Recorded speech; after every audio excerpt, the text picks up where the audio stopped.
What's going on, everyone? I'm just a typical, average American here today to react and learn about a really weird thing about Norway.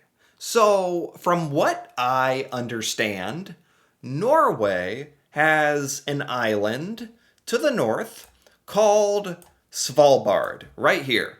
And people actually live here. Even though I believe it's very cold and very extreme, people live here. And even more incredible, anyone from around the world can just move here and live in Svalbard. Anybody from any country. Is that true? That is so confusing to me. How does that work? And why? Why is it like that? I've never heard of anywhere on Earth other than this, Svalbard, Norway, that has this rule that anyone can just travel and live there. It's pretty amazing, actually. So I want to check out this video that's going to explain Svalbard and all of this weird stuff about how you can move there. And let's take a look. I'm real curious about this. Svalbard, an archipelago situated in the Arctic Ocean, is one of the most remote places on Earth. Yeah. Lying halfway between mainland Norway and the literal North Pole, it spans a total area of about 61,000 square kilometers, with towering mountains, expansive glaciers, Wow. and deep fjords that cut into the coastline. You know what? I never realized how big Svalbard is. Svalbard is huge. It's like the size of a country. I thought it was just an island or something. It is gigantic. I don't know how much of it is actually habitable or people live on, though. There are few other places on the planet as intense as Svalbard. Overall, the archipelago consists of 9 main islands, with Spitsbergen Okay. being the largest and most significant. This Okay. island is home to the majority of its population and infrastructure because everywhere else is basically unlivable. Okay. Glaciers cover approximately 60% of Svalbard, with icy flows carving valleys and leaving behind striking moraines, the rocky remnants of glaciers as they slowly retreat. I mean, it's beautiful in a way, but it's like, I'm surprised that there's any town in Svalbard. I don't know who would want to live there. Nothing against Svalbard, but it's like, of everywhere in the world, this seems incredibly difficult to live there.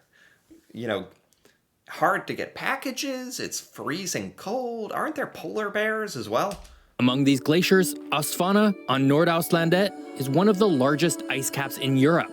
Basically, the ice prevents much of anything being done on the islands. Sure. Of course, like with its territorial control in Norway, Svalbard is most notable for its fjords, which serve as gateways to the interior and provide a contrast to the dramatic peaks that rise sharply from the sea. beautiful. Isfjorden, one of the largest fjords, isn't just amazingly beautiful, but also a hub of human activity, hosting Isfjorden. It is beautiful.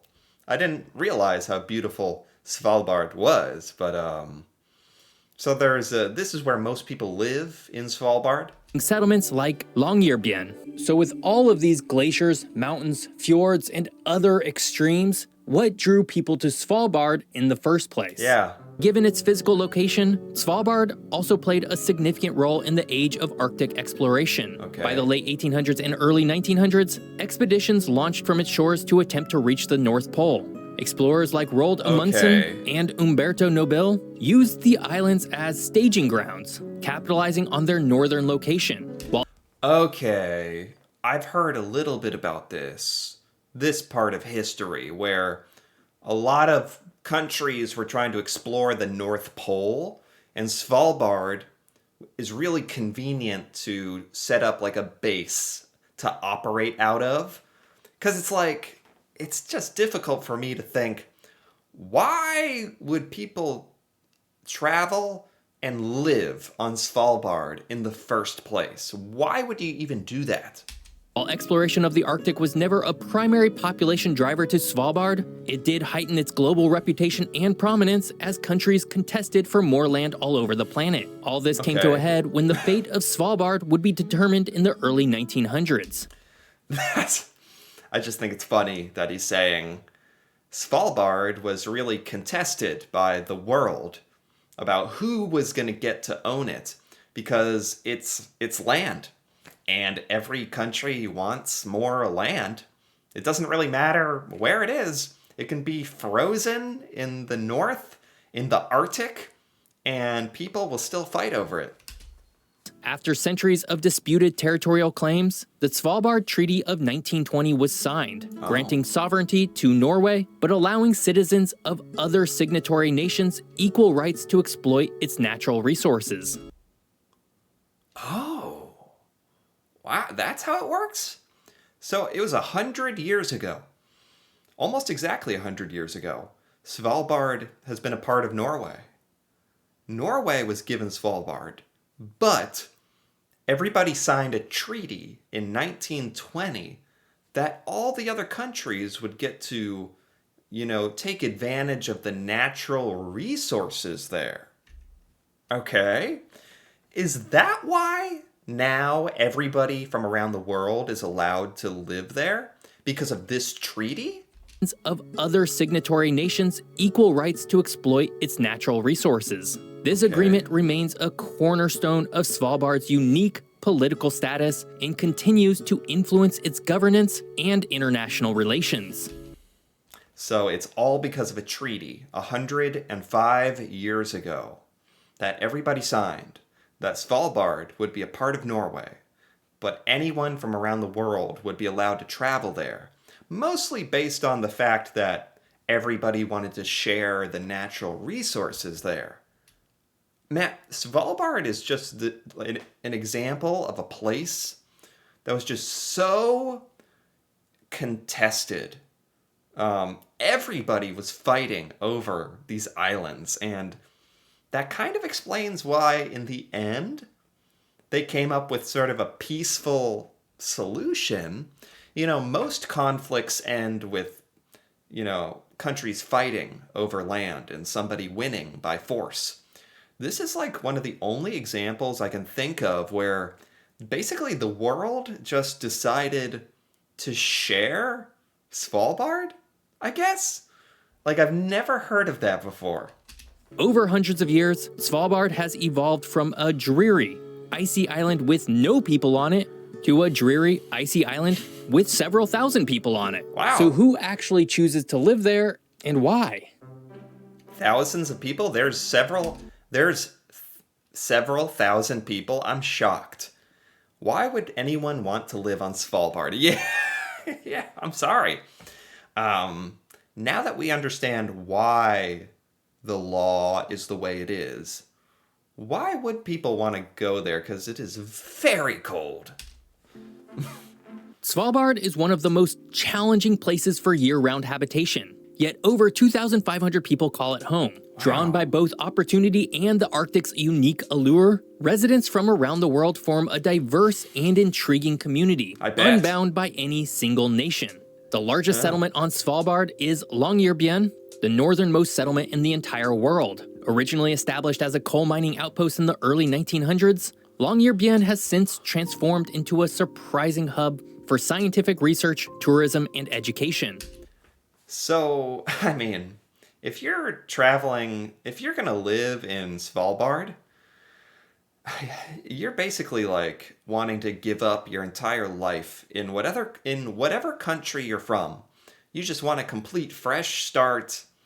You want to go to one of the most isolated places in the world. It's kind of cool that this is an option, but the people who choose to do this must really have nothing else they want to do. They just want to go on an adventure, basically. All right. And to go with this economy, its population is remarkably international. Yeah. Though Norwegian citizens do make up the majority, there are sizable communities from Thailand, Russia, Ukraine, and other countries. Wow. So it's mostly Norwegians, actually. That's interesting. if you, I'm just thinking, if you committed a crime in America, could you try to run away and live in Svalbard? Like, is that not that I not that I'm asking for any reason. I'm just like curious what the law would be. Can anyone just flee to Svalbard? Of course, the one that stands out the most is the island's Thai community, which is second only to Norwegians as the largest ethnic group on the island. While there doesn't seem like there would be an obvious connection between the tropical Thailand and Arctic Svalbard, apparently many Thais first came to the island during the 1970s because it was one of the few places where Thai people could move to without a visa. And this leads to an interesting situation that Svalbard has. Almost anyone can live and work there if they so choose, regardless of their nationality. That is crazy. That's unbelievable that that's actually true. And you don't need a visa? Like you don't need a passport? Or I don't know exactly what the law is, but it really sounds like anybody can just move there and work there and live there. And then you're part of this really tight-knit community of like 2,000 people. You probably make some friends. I don't know. Though there are exceptions. This policy is a consequence of the Svalbard Treaty of 1920, which established the archipelago as a demilitarized and open territory under Norwegian sovereignty. The treaty allows citizens of its signatory countries equal rights to live, work, and exploit resources in Svalbard. Wow. Over time, this openness has made the islands a refuge not just for researchers and miners, but also for adventurers, entrepreneurs, and those seeking a fresh start in a place unlike any other. That said, though, for countries that are not signatories of the Svalbard Treaty, such as Brazil, Mexico, or most of Africa, citizens cannot move and live in Svalbard. Oh, okay. I was wondering about this. It's not the entire world that can move there. Only certain countries. It looks like the United States is okay. Like, Americans can move there, it looks like. But a lot of places around the world can't. So it's not like anyone from anywhere can do this. You have to be part of this treaty.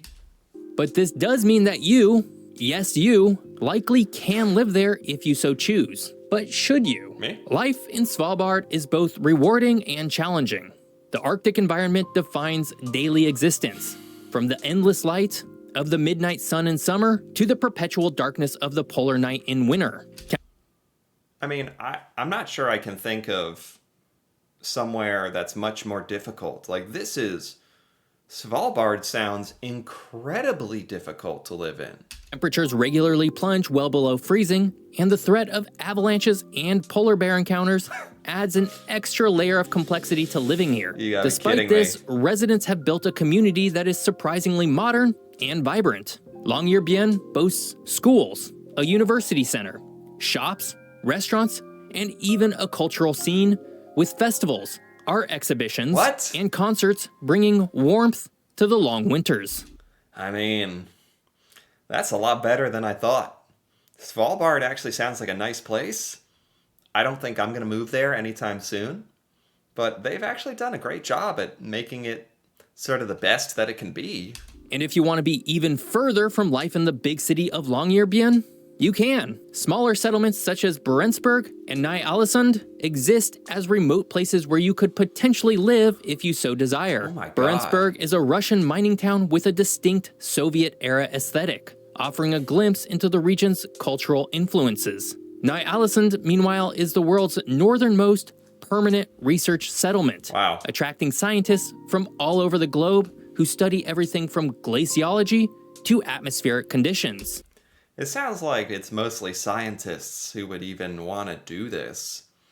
I don't know how many normal people want to do this. For many people on Svalbard, work is the main reason for being there. Right. Coal mining, while significantly reduced from its heyday, still provides employment, particularly in Barentsburg. Today, however, the economic focus of Svalbard has shifted towards research and tourism. The University Center in Svalbard offers unique educational opportunities, attracting students and scientists eager to study the Arctic firsthand. That's cool. Tourism has also flourished, as travelers seek the thrill of exploring this remote and pristine environment. It's worth pointing out that Svalbard has one very unique law for all residents, but perhaps most shocking to tourists. If you leave the town of Longyearbyen, you are required to bring a means of scaring off polar bears. I've heard of this before. This is like a fun fact that you learn about Svalbard, that there's polar bears, and I heard you're not allowed to die and be buried on Svalbard, and you need like a gun to fight polar bears. Svalbard is a really funny place, but I guess this is it's not even a joke. Like, you actually have to be scared of polar bears. Today, Svalbard is home to a little more than 2,500 people, wow, which is pretty impressive given how far north it is. And of those 2,500, about 1,800 live in Longyearbyen, and the rest either in Barentsburg, with about 455 people, and Ny-Ålesund, with a little over 100. Aside from that, there's not many other people around. There did used to be an old Soviet mining town called Pyramiden, but it was officially abandoned in 1998. Visiting it, however, is like stepping through a time capsule into the Soviet Union. Svalbard is cold, rugged, and inhospitable, but if you want, you can move there tomorrow. And that is a very unique situation in a world that is largely closed off from immigration.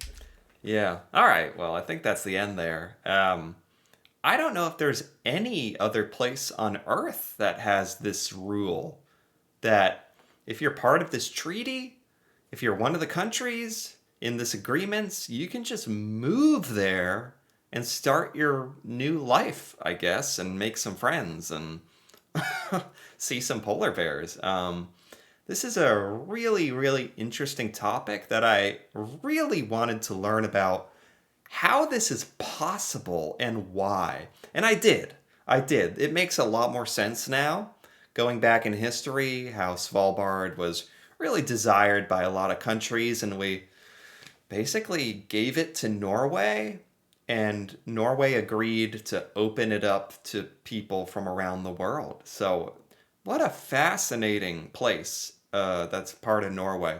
Super unique. I really enjoyed learning about it. So anyway, if you enjoyed this as well, feel free to give this video a like or leave a comment with your thoughts on Svalbard and all of these laws, and that'd be interesting to hear about. And if you're interested in more videos like this, me reacting to Norway and learning about Norwegian culture, feel free to subscribe for more. And until then, thanks for watching, and see you next time.